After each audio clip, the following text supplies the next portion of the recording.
is this term of physical literacy? It's relatively a new term. And there's a lot of questions about it. There's some skepticism over it. A lot of coaches have just asked me, well, Brett, is this just a remarketing of physical fitness? Isn't this just a remarketing of some of the things we've already done? And there are some aspects that overlap with some things we're familiar with.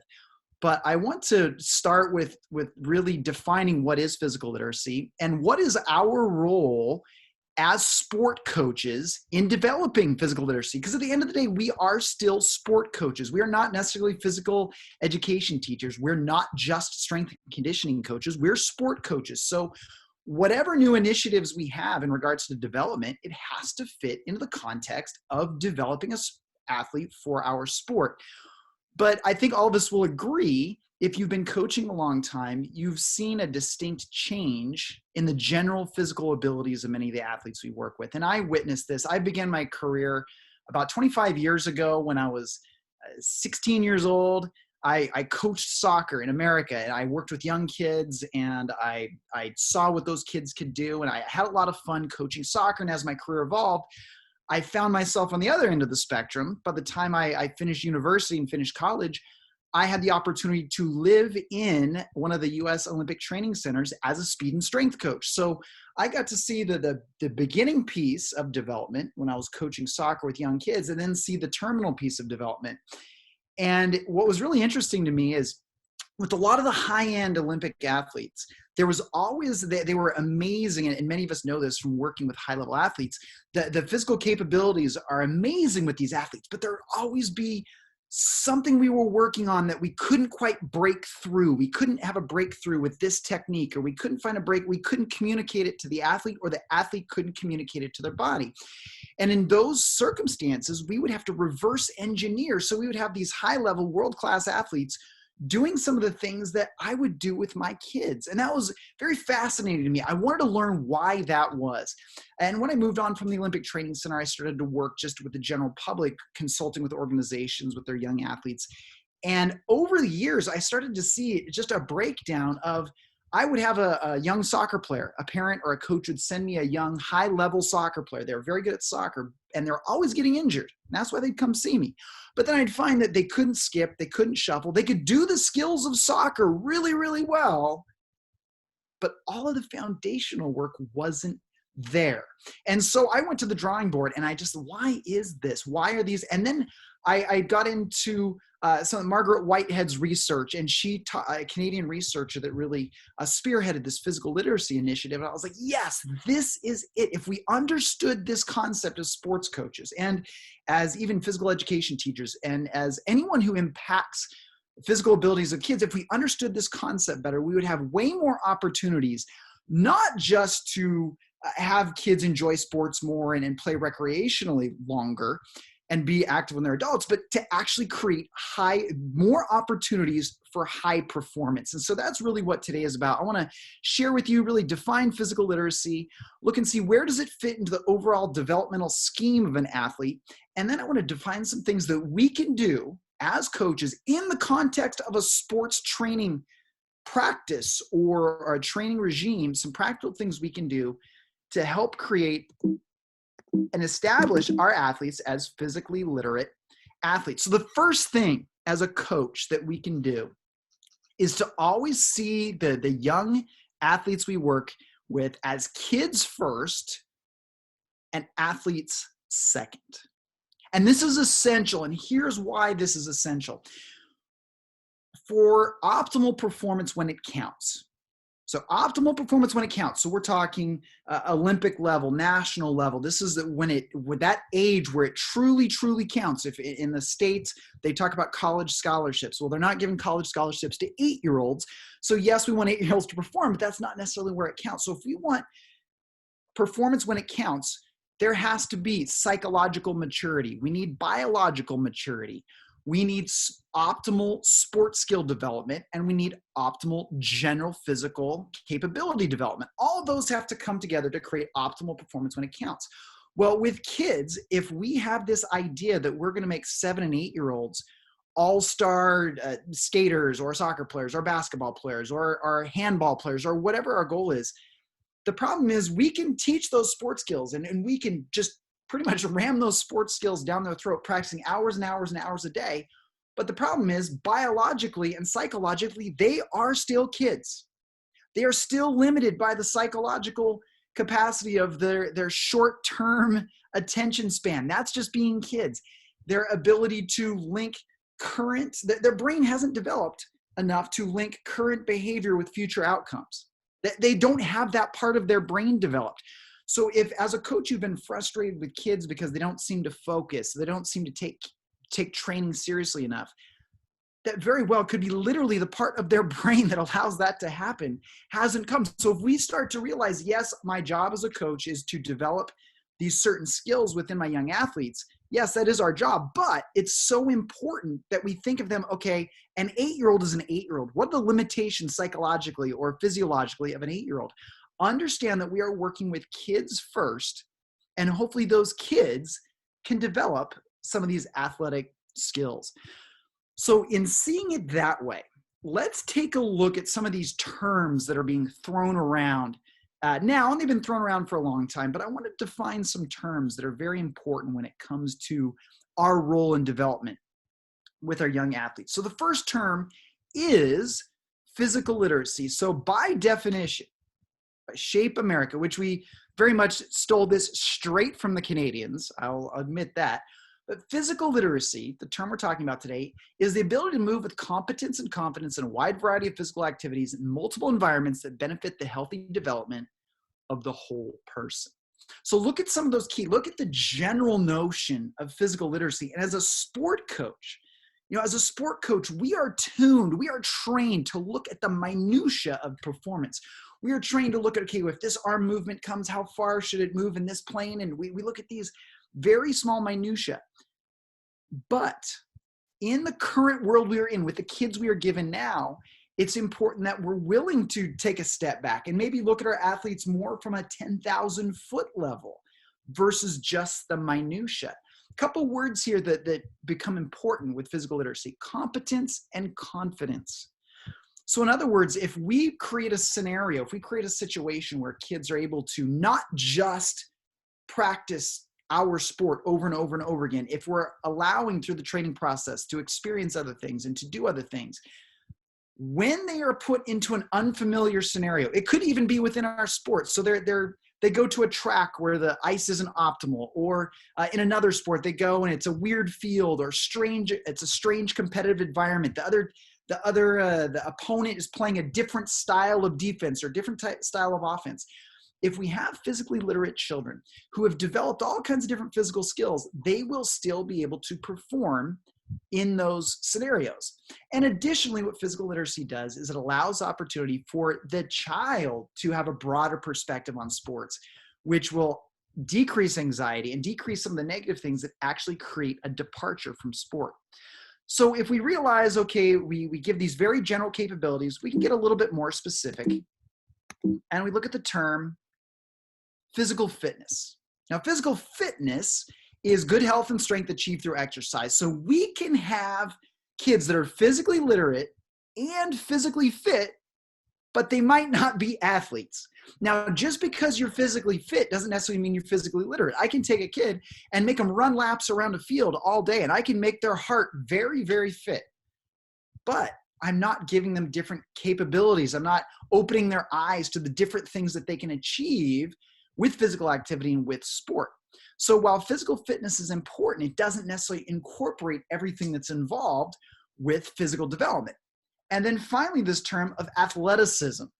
So athleticism is, you can be physically literate, you can be physically fit, but you might not be athletic. I mean, athleticism is just the physical qualities that are character of athletes. So strength, fitness, agility, speed, you name it. As a coach, these are the things we're looking for. These are all the general capabilities that we can take this package. If we have an athlete who's physically literate, they're confident and competent in all kinds of different environments, they're physically fit, so they're strong, they're healthy, they have great cardiovascular capabilities and all those different things, and they can apply that to what's needed for sport. This is when we have a great package, and we can take this package and we can apply it towards the specifics of one sport or multiple sports. So understand, if we build through this, we understand all these different things that are important with the kids we work with, we can build tremendous athletes. Now let's look at that a little bit more specifically, because we look at physical literacy, we look at fitness, we look at athleticism. What does that have to do with athletic performance? Well, understand, when we're working with kids now, we are literally building. We have to think of it as a building process. It's not just a matter of taking an 8-year-old and we're just going to make the 8-year-old the best in the world, and then when they're 9, we'll make them the best in the world. Building athletes is a matter of matching, like I said, psychological maturity, biological maturity, sports skill development, and general physical capability development, and understanding where these things prioritize themselves within our training. So understand, when I heard this term physical literacy, I thought, well, that does define this confidence and competence. Yes, we need more athletes like that. But it was such a vague term. I thought, well, what does this mean in the developmental process? I mean, if I'm a soccer coach, that means I have to all of a sudden now be a handball coach and a skating coach and know these 50 different sports. And how can I do that as a coach? And when I dug more into it and realized how you develop kids, it doesn't necessarily need to be that way. But it's important to understand how physical capabilities are developed. So the one thing that my eyes were really open to when I got into looking at what are kids missing now, where could I play a larger role as a coach, I started meeting with a lot of physical therapists, pediatric physical therapists, even occupational therapists, outside of the sports world. And I was talking to them about, what are you seeing from an injury standpoint? What are you seeing from a pathology standpoint when kids come to see you? And we had a lot of discussions, and we realized that where many of the kids, a lot of us are seeing as coaches, we are seeing performance ceilings with kids because they lack foundational sensory awareness. Now, this was a new term to me, and this is going to be a very new term to many of you as well. But our sensory system are things like, my sensory system essentially ties sensory input to a motor output. So if I see something, can I see that thing, accurately interpret what that visual means to me, take that information, and then create a motor output in response to that visual thing? Can I take tactile information? Can I take auditory information? Can I take spatial information, interpret it accurately, and then create a motor response? Now, what I was getting from a lot of these pediatric physical therapists and a lot of these occupational therapists who very much understand the sensory system, they're saying they're seeing more and more kids come to them who have deficiencies in this. I said, well, why is that? They said, well, because kids aren't spending as much time as they used to just doing general play, just going out and rolling down a hill or climbing trees or doing these random activities that used to be what developed these general sensory activities. So now we kind of have to understand them as a coach, and we have to be able to put them in. Now, once kids have that, and they start developing this pretty much right out of the womb, but once they're about 2 to 4 years old is when they're really optimizing, learning how to use their senses. Once they have this, then it's important that they understand the fundamental movement skills. Now, most of the time when we talk development with kids, this is where it starts. This is where many people say, hey, this is the first step. We need to teach them how to march and skip and crawl and locomotion skills and stationary movement control skills. So that's, can they bend and twist and squat and reach and all those different things, and finally manipulative skills. The problem is, if we start there without addressing these sensory skills, the sensory skills are essentially the learning readiness skills that get them ready to be able to take instruction, to learn how to skip and to march and do all these different things. So understand, they used to develop these foundational skills. They would be outside playing, running around. But years ago, kids would labor more. They would be out in farms. We had a more agrarian sort of economy, and kids were learning these sensory skills just on their own. And then when physical education was more prevalent in the schools, that's where they would learn the fundamental movement skills. That's where a teacher would take them through and show them, this is shuffling, this is skipping, these are the different things. By the time they came to us as sports coaches, I could be a basketball coach, I could be a swimming coach. By the time they came to us, we were pretty confident they had developed all those. We took that for granted. We could say, hey, the kids can do all these things. My job now is to take all those skills and put it towards a sport. Take that physical literacy, that physical fitness, and that athleticism and apply it towards sports performance. So I could take one sport. This used to be our job solely as a sport coach. We didn't have to worry about teaching shuffling and skipping and visual awareness and auditory awareness and body awareness. That really wasn't our job. Well, now, because kids, the young athletes coming to us, are not as active on their own, they most likely do not have physical education at an adequate amount during the week in school. Many US physical educations once a week, maybe twice a week for anywhere from 20 minutes to 50 minutes. One teacher will have 60 to 100 children, so it's not an effective development model. So when kids come to us now, there was a time we could assume they had all these general capabilities. It's not that anymore. Now, all of these, it's quite likely that the children coming to us, the young athletes coming to us, are not being active on their own. They have not had adequate physical education. And so now, as sport coaches, if we want to see optimal performance when it counts, now we have to understand, okay, we have to understand the sensory skills. We need to be able to see, okay, do these children have these necessary sensory skills? We have to understand how to implement that into a practice or training. Fundamental movement skills. We may be the one that teaches kids how to skip, how to march, how to jump rope, how to do all these different things. So now instead of just understanding our sport, it's important we understand more about the general development process. Now, when I started to see this as a sport coach, man, I thought, I can't be a sport coach and a strength and conditioning coach and a PE coach. And there's only so much my specialty will allow me to do. But what you'll discover as I lay this out a little bit more, what you'll discover is it doesn't mean we have to dramatically change how we coach kids. It doesn't mean we have to completely scrap our sport knowledge and what we do to develop our sport. There's just some small things we can do that really will provide kids some of these opportunities.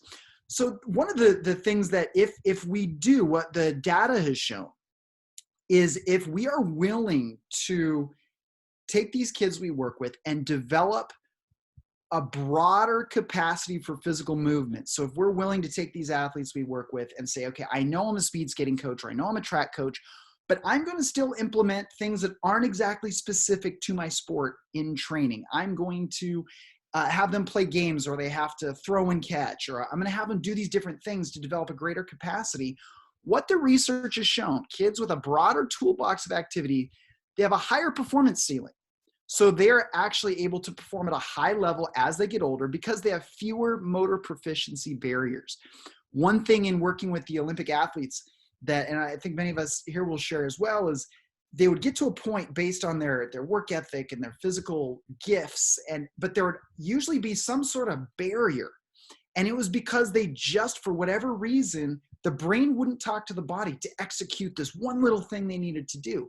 That's called a motor proficiency barrier. And kids with a broader toolbox have fewer motor proficiency barriers. They've also found that kids that have this broader toolbox of ability, they have lower attrition rates. They don't drop out of sports as much. So we are able to, if I want to see performance when it counts, which for most sports gets into like those late teens, into the 20s, maybe all the way up to 30. Well, one of the important things is we keep the athlete engaged and active in the sport up to that point.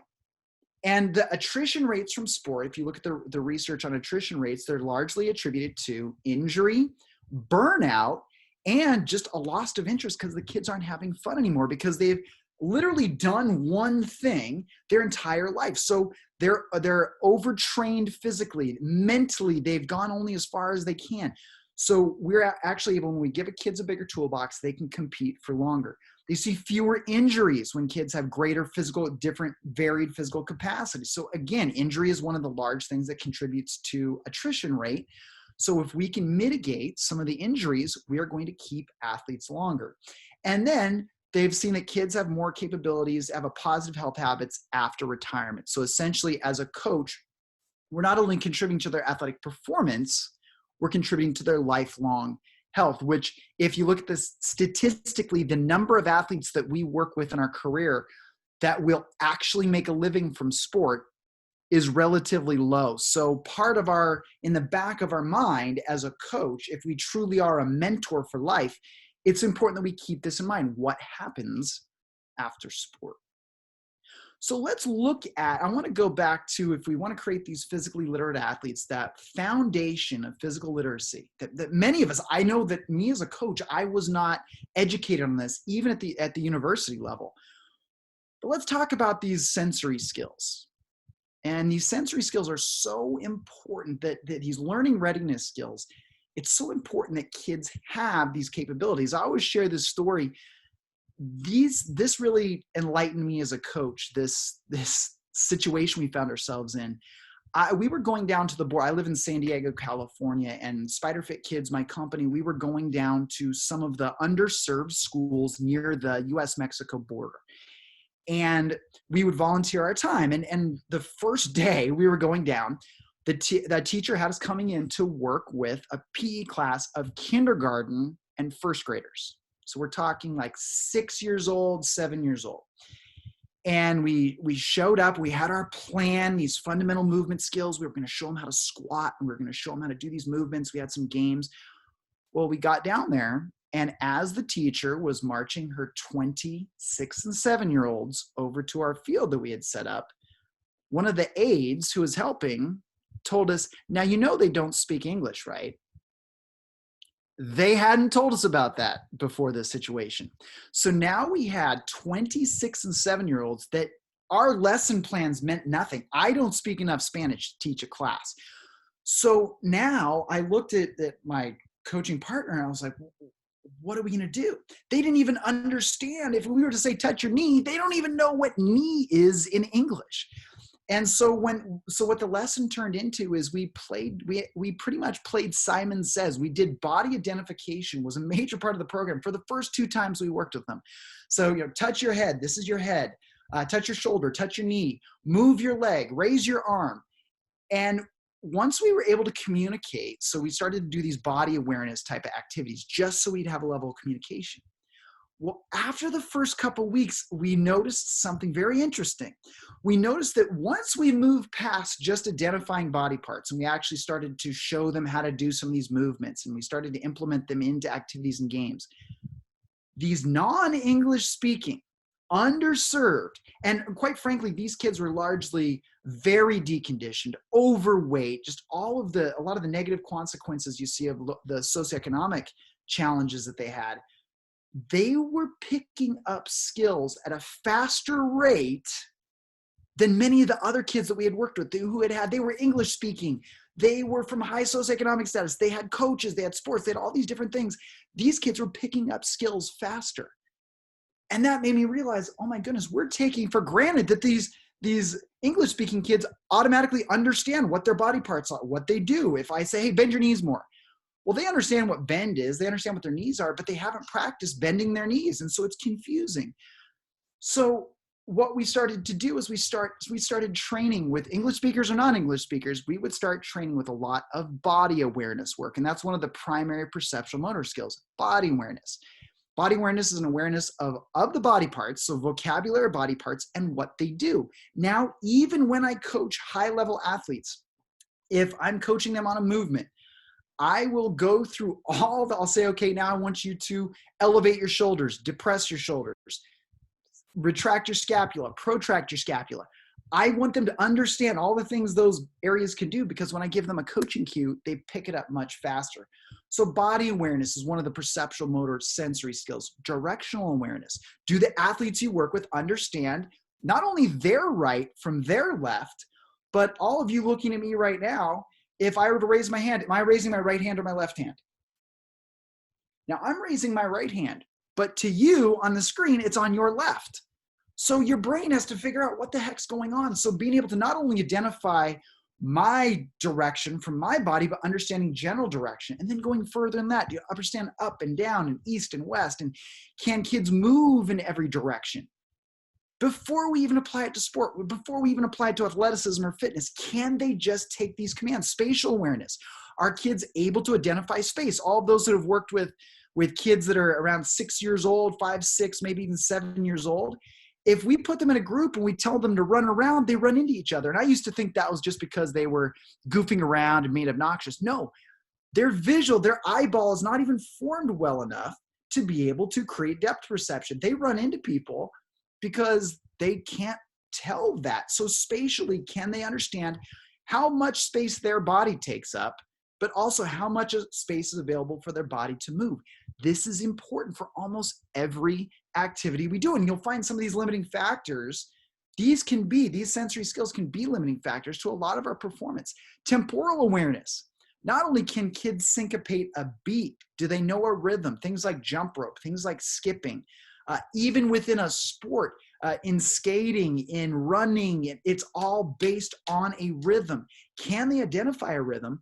But then not just can they identify a rhythm, but do they understand the difference between fast, slow, medium? Can they regulate the speed or momentum of their body? That is a sensory skill. Visually, can they track visually, both with two eyes or one eye? What you'll find with hand-eye coordination, if you're doing a hand-eye coordination sport and you toss a kid a ball and it goes through their hands, it's not necessarily because they're uncoordinated. It's because their eyeball, for one, might not be able to focus. The macula of the retina might not even be formed until the age of 6 or even older. The eyeball is not even round until you're 9. So when we're giving visual cues to a 7 or 8-year-old athlete and they continue to fail, it could be because their eyeball is just not formed enough. Now, the good news is they practice enough, it can help accelerate that, but understand this. Vestibular awareness. When their head changes orientation, are they able to reorient their body?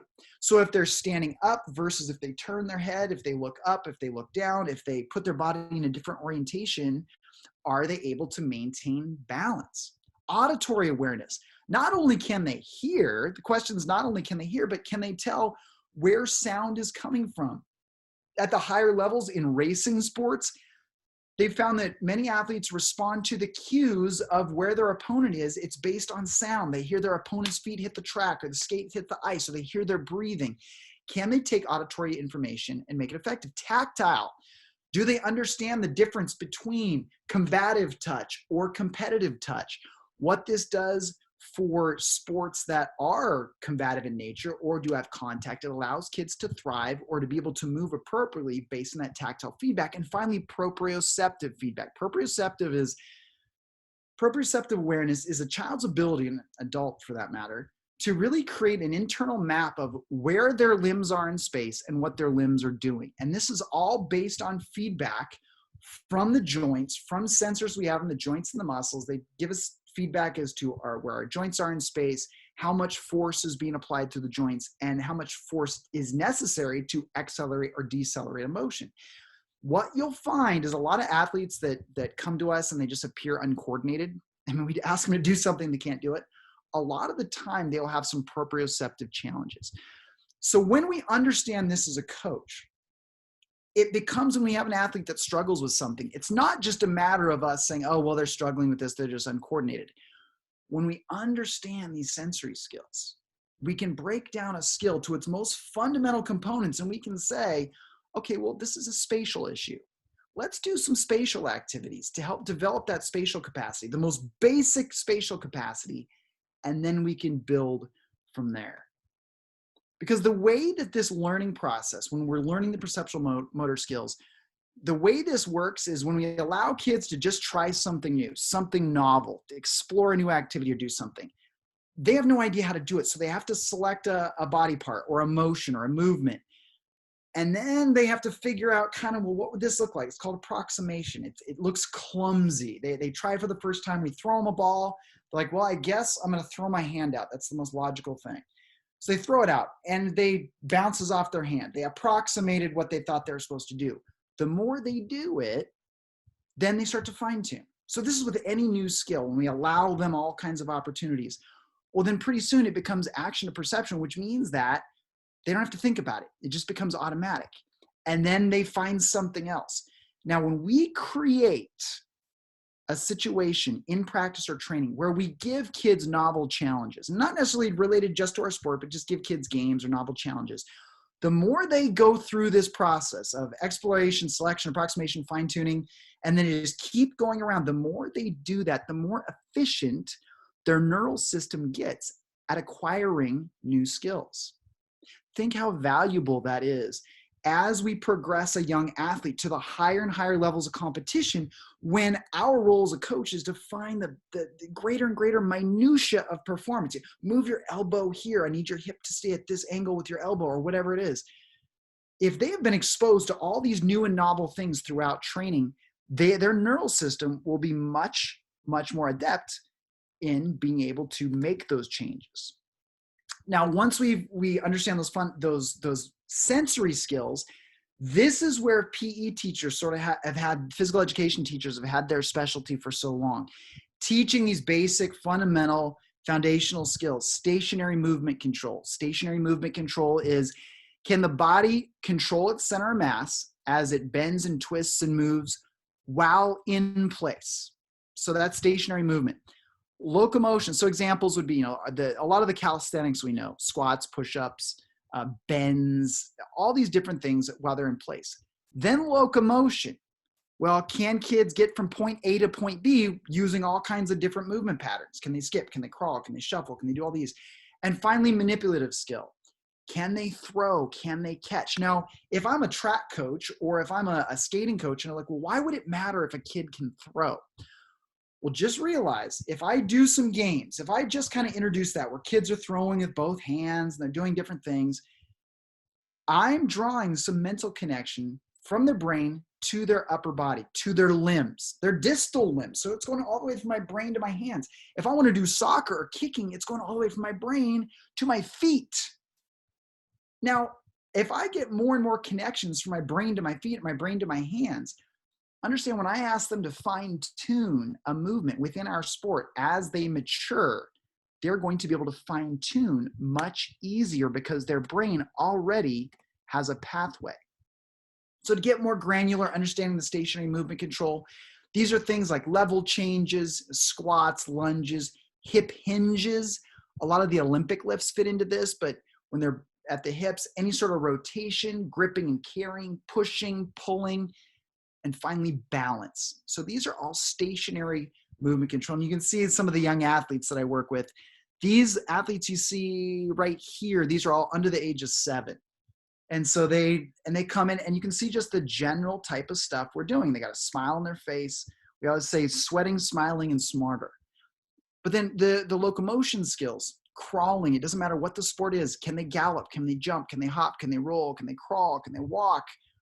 All of these things draw patterns from the brain to the body so they can move in all kinds of different directions. Now, you may not have to roll as a track person or as a someone in skating or someone in soccer. That's not necessarily part of the game, but what happens when you fall? What happens when things don't go right? And you've never practiced any sort of rolling or any tumbling or anything like that. You're going to, the first time things go wrong, you're going to hit the ice, you're going to hit the ground like a tree, and you're going to get injured. So just putting that into a warm-up or something where they're rolling or they're bounding, what this does is it just gives the young athletes more tools that they can apply to performance. And finally, these manipulative skills, kicking, trapping, these are largely, can you throw, can you catch, can you use an implement to time it with your brain? You'll see what we're doing with these young athletes. None of these athletes, by the way, none of the athletes right here are in a throwing sport. And this is taken about a couple years ago. They're not in throwing sports, but it's part of their development to be able to do that so that their brain not only matures, but let's say they leave the sport, which is highly likely. They want to try a different sport. They will have the competence and confidence to do that. So when it comes now, here's where it becomes important. So we look at this, and I know when my coach brain started to see all this as a soccer coach, I thought, well, again, this is great, but I can't turn, if a parent brings a soccer player to me, my league, my club, the parents I serve, the athletes I serve, they want to become better soccer players. So if all of a sudden they come and I'm just a PE teacher and we're not touching the soccer ball, they're playing, throw the beanbag or volleyball or something during soccer practice, that's not really my job, and I'm not serving my athletes and my organization well. So I thought, well, how could I make sure that I am putting some of these things with physical literacy into training? And I looked at my training process and what does training look like in a given day? Well, every day the kids show up and they get ready and we warm up. Then we do our tactical work, and we might do some transition type of activities, little games the kids enjoy. And then we'll usually do some sort of scrimmage or some sort of live play thing. And then we'll do some sort of conditioning, and then we'll do a cool down and go home. And I said, well, where are my opportunities here? I'm not going to replace the tactical work because they still need to learn the sport. So I realized, well, during warm up, warm up's about 10 minutes. During the warm up, that's an opportunity to put in some of these different movements and different challenges. And then some of these transitional activities that were games or things not necessarily related to the sport anyway, these were opportunities to develop some of these sensory skills and some of these fundamental movement skills. So to do this effectively, I really got with physical education. I looked at physical education pedagogy and physical education program design. And I discovered these ideas of creative discovery and guided discovery. So what guided discovery is we would start, this is during a warm-up, we would take some movement, whether stationary movement control or locomotion. Right here you see the kids skipping. And I'm just going to, during the warm-up, I'm not just going to say, hey, skip down to the cone and back. I'm going to mess with them. I'm going to say, okay, we're going to skip with your knees high, with your knees low, skip with your body wide. Now skip in a zigzag. Right here, you see they're doing a lateral shuffle. I told them to lateral shuffle with their hips high. And so they're like, okay, my hips are high. Now I'm going to tell them to lateral shuffle with their hips low. So the more I throw at them, instead of just saying what I usually would do is, okay, shuffle down and back, I'm still within my time I would usually take for a warm-up, but I'm just giving them all kinds of movement challenges. Their brain never has an opportunity to go into automatic mode. It's always figuring out, okay, how do I configure my body for this? How can I, what's the right timing or movement precision, or where do my limbs go if I do this? I'm always challenging them. Here they're running, run forwards, run backwards, run with your hand. I'm having them run with their arms behind their head. They're just playing. I'm actually facilitating them to play with these different movements. And these different things that we throw in are called movement variables. And Chris has something that I sent to Chris. He's going to have all of you have. You're going to have a movement variable sheet. So you're going to see, I'm giving you a guide to help you with this. And this is what a lot of the organizations we work with, they've licensed our resource for this guided discovery. It's called 60 Ways to Play, if you want to check that out.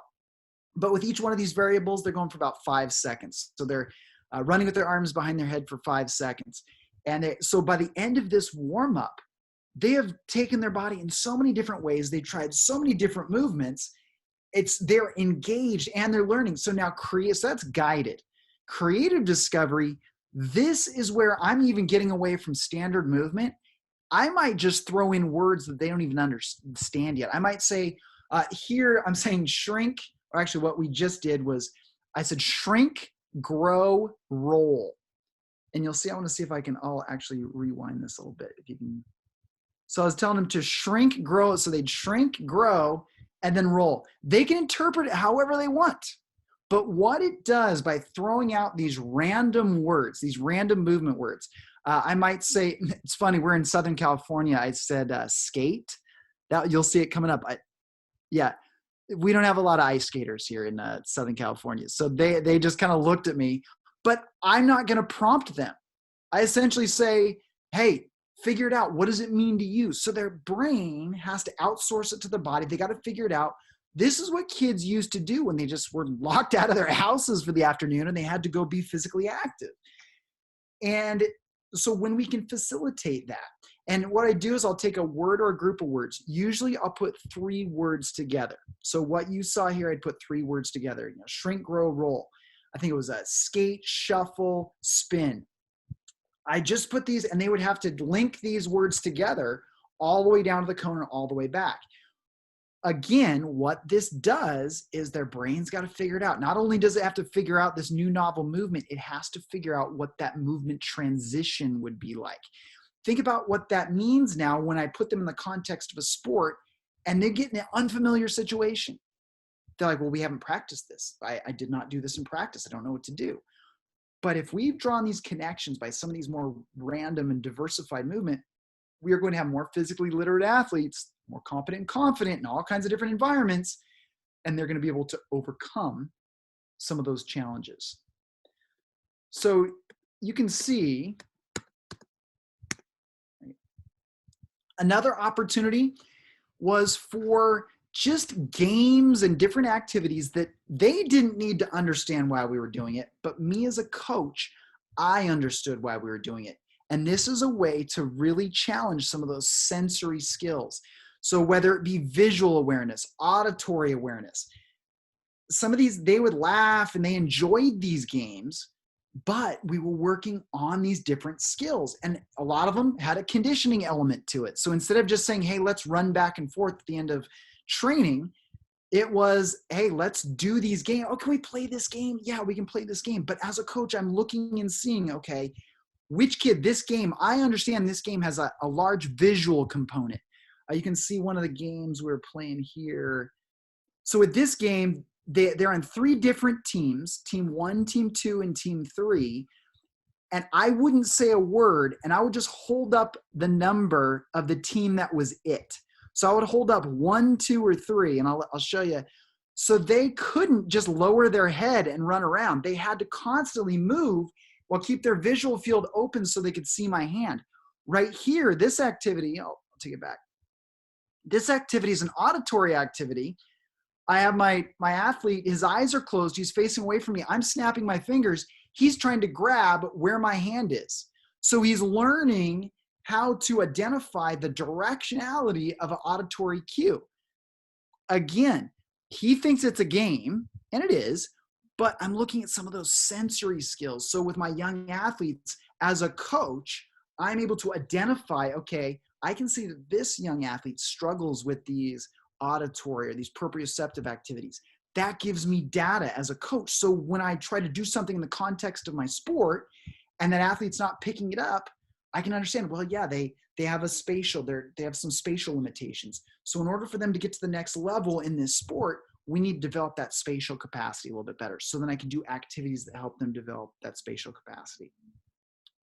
So again, my intention in sharing this is to, our goal with my company, with SpiderFit Kids, is to work with organizations around the world and give coaches, for one, educate coaches as to the importance, not only for a child's health, not only for their longevity with physical activity, but for the opportunities involved with performance, how important the concept of general physical preparation, physical literacy, how important this is, but also to be able to give strategies to make it real, to help us realize we don't all of a sudden have to become PE teachers in order to effectively develop our athletes. Understand where our opportunities are, whether it be in the warm-ups or games or different venues within the context of practice. But just start looking at our athletes maybe a little differently. Understand that truly they are kids first and athletes second, and that is such a valuable thing for us to see as coaches and for us to understand as coaches.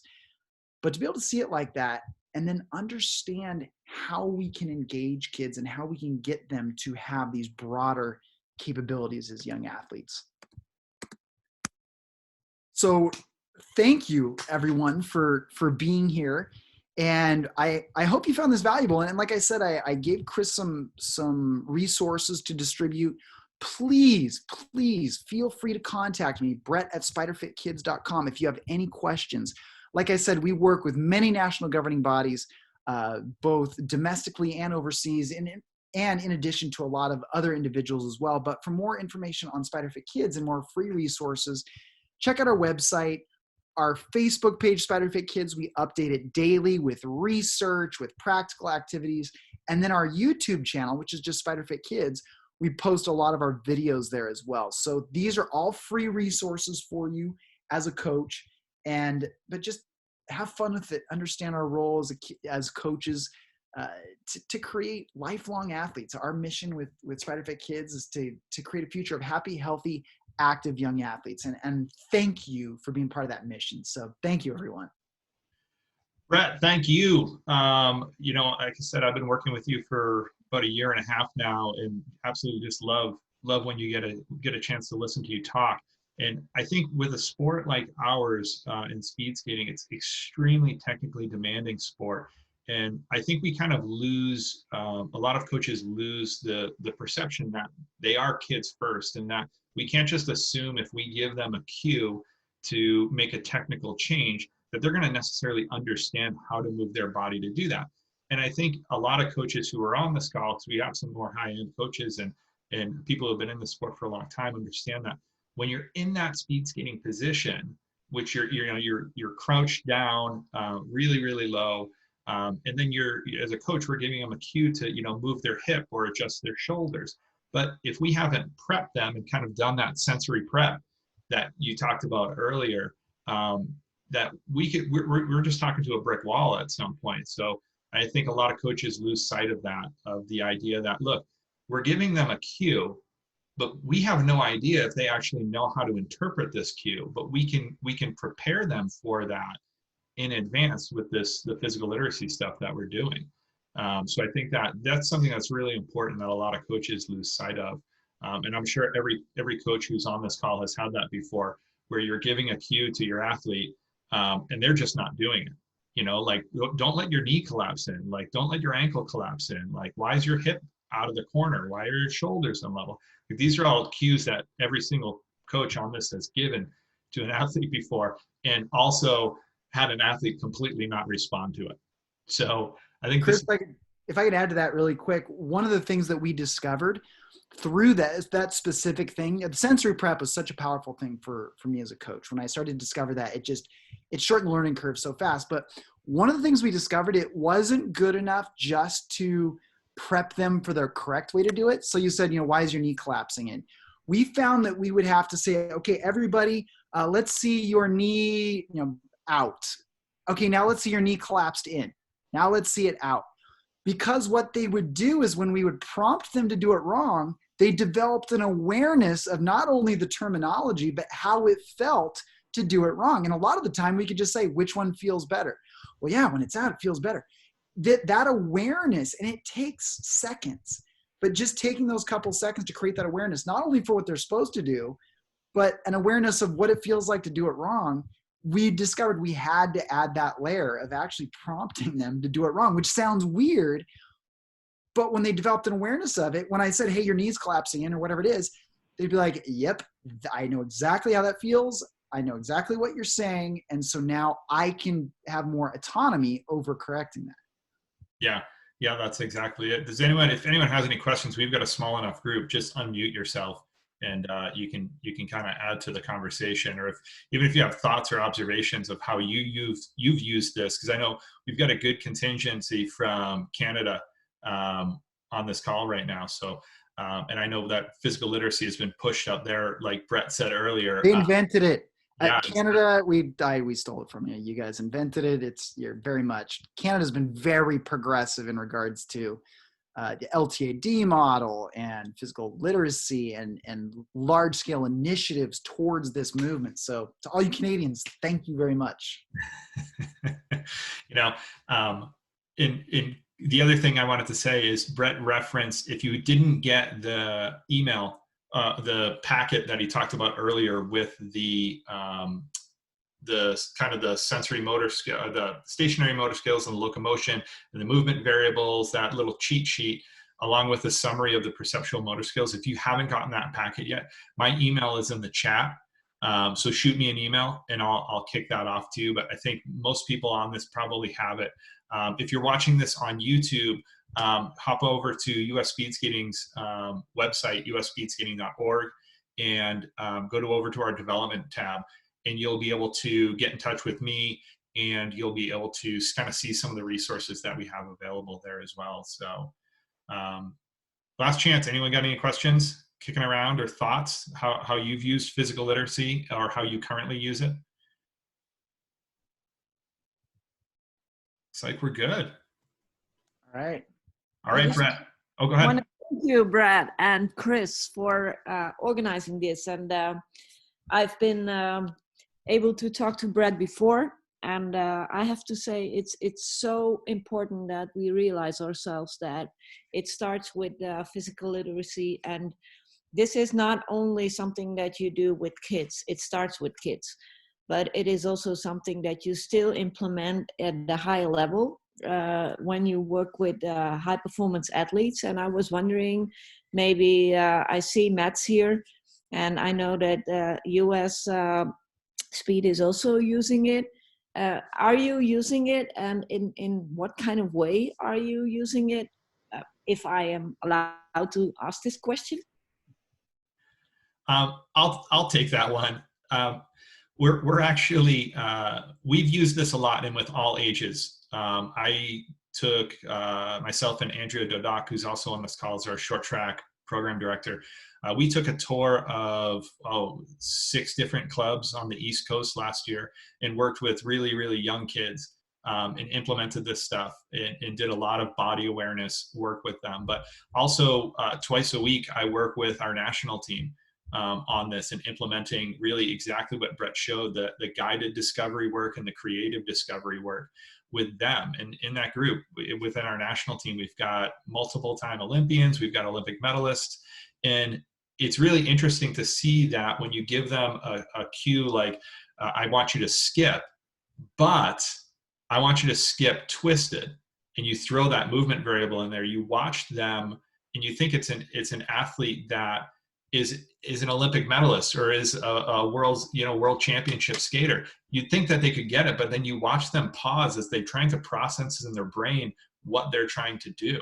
So it really doesn't matter what age you do it with. As a skilled coach, as everyone on this chat is, as a skilled coach, you have to find the way to scale it out. With younger kids, you may make it a little more silly and whatnot. With older kids, maybe a little resistant to kind of the silliness, especially with the creative discovery that he talked about, where you're giving words like pop, explode, roll, shimmy, slimy, things like that, cues. Older athletes may not quite want to get down with that necessarily, but you can find a way to scale this out. And it's 100% necessary across the board at all levels of athlete, I would say.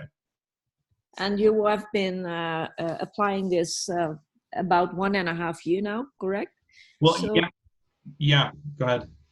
Yeah. So do you see progress also translated to ice? Yeah, for sure. Unfortunately, we go out and we work with our younger groups and our clubs around the country. And we'll be there for a day and we'll work with them and we'll train their coaches up. And we don't get to necessarily spend a lot of time with them. The feedback we've gotten from a lot of our clubs who have been really diligently using this is incredible. We hear from people quite often saying like, this spider fit stuff is incredible. I can't get enough of it. So we, like Brett said earlier and is on the page now, we utilize the 60 ways to play manual that he has. But also he's got another website that I don't think you mentioned, is the Powerful Playground. And I'll let you can talk about the Powerful Playground, but our members really find the Powerful Playground to be high value to them. Yeah, so the 60 Ways to Play is a guide for that general and creative discovery. And it's literally just circuits already put together, but Powerful Playground is our membership database of activities. So you can go in, you can kind of see the little screenshot here, but we have all of our activities, which now is up to, I think, 350 different activities for different age groups. But you could go on and just say in a general search that you want speed or strength. But you could also go on and say, hey, I'm working with 8-year-olds. I'm doing speed skating. I have no equipment. I want to work on speed. And you can actually go down to break it down, and the database will search the activities that are appropriate for you. So this is called the Powerful Playground. It's at powerfulplayground.com. And it's a lot of the organizations that we're working with, they're using both of these in tandem as resources for their coaches, because it's one thing to show up and say, hey, you need to do more physical literacy stuff, and then just leave. And what a lot of organizations like US Speed Skating and Chris, They said, hey, if we want this to be an initiative, we want our coaches to have ready-made resources so they have these to use right away. And yeah, we got a question from Simone over in the Netherlands, as far as asking, have we seen progress on the ice with our national team? To be honest with you, Simone, we're really just getting started. I met Brett a year and a half ago at a seminar. And then over the last year, we've really been engaging with him. But honestly, the national team hasn't been our focus with this. As important as our national team is, our focus has been grassroots with this. So really this year, I've started doing a bit more work with our national team, and really just over the last few weeks. So we're definitely seeing, as we do the actual programming with them, they're starting to get it. So at first they were very awkward with some of the movement variables that we would throw at them. So instead of just skipping or shuffling, when we ask them to do a lateral shuffle in a zigzag pattern, it's a little bit hard. One thing that's particularly hard, and I would challenge everyone on this call to try it, is to run in place. But when you run in place, to have your legs moving slowly and your arms moving fast. And that's one Brett threw at us a few weeks ago in one of his online classes he was doing. But that's extremely hard to do. But the progress I've seen with them actually being able to execute it, they're getting there. And you can just tell that the neurons that are growing in their head to teach them how to disjoint these things. So we're interested to see kind of how that plays out on the ice, because I think, Simone, you've seen athletes that you ask to do something and they simply can't do it. And I think that things like this can really help. And I think that when you start putting it you can put this in a sport specific context too, by doing sensory preparation, like we talked about earlier, where if you've got someone who's pushing backwards, you can have them put their foot out to the side, have them put it forward, and have them pull it backwards in the incorrect position, so they can start to understand where that correct position is. So we're interested to see kind of how this plays out over the long term, and also understanding that this is a component of LTAD, and LTAD is a long-term game, that we're not expecting to see quick changes with this, but we're in this for the long term. Yeah, if I could add to any sort of thing with that too, it is like I laid out, and that's why I laid out kind of that pyramid there. It is all of this is part of a like Chris said, an LTAD. It's a process over time. And your greatest opportunities with this are going to be, I mentioned when I worked with the Olympic athletes, when they would have an issue, it was like, oh man, we have to regress this back all the way. That's why my passion became for the grassroots development with the younger kids, because if we can take the time and address these things early on over their years of psychological and biological development, then when it comes to that time where performance truly counts, we're not going to have to reverse engineer. So the greatest opportunities with this is through that development process, those ages of 6 to 12, which for motor development are so critical, but then going up through that. So that's where the greatest opportunities here lie. All right. Well, we've hit an hour. Don't want to take any more of anyone's time, but if you have questions, Brett's email's on the screen. My email's in the chat. If you're watching on YouTube, check out Brett's websites, or you can go to US Speed Skating. Also, the ISU has a great e-learning site that they're building. They've got a partnership with iCoach Kids, where they've got information on their e-learning site. And please, if you have any questions and thoughts as you watch this into the future, reach out and let us know. And Brett, thank you so much for your time. Everyone on the call and everyone watching on YouTube, thank you so much for your time. We really, really appreciate it. And hopefully this can help you make a difference. So thank you so much, everyone.